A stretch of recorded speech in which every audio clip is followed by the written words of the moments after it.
Hey guys, it's Jen. Bryan. Tammy. And I am super curious, Tammy.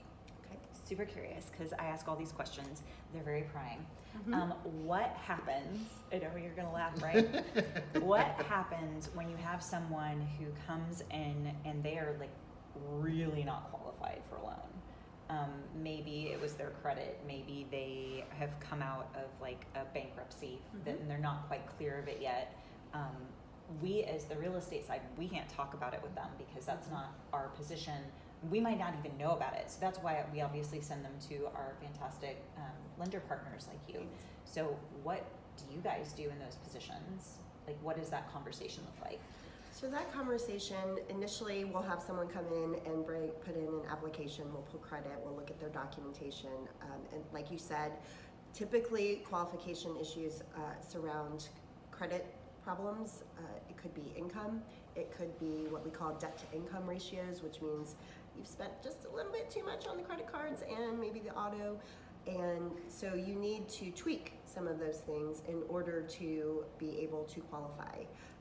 And it's good to get with a lender to be able to figure that out sooner rather than later, because sometimes, especially with credit issues, what you need is time between the issue and when you're ready to buy, and that's really all you can do.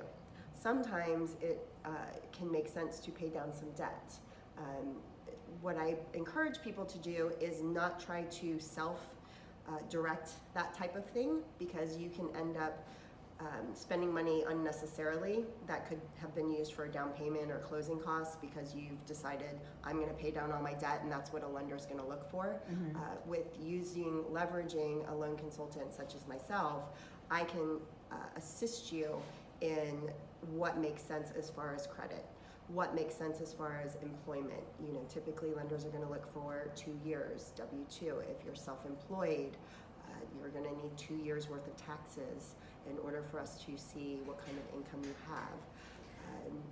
Foreclosure, that sort of thing, that falls into very specific guidelines on when you would be ready, and it's better to know now instead of later when you're trying to buy.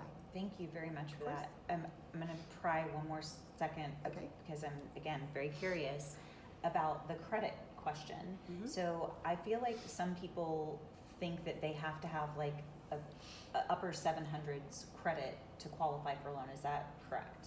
That is not correct. Of course, the higher your credit score, the better you're going to get premium loan rates.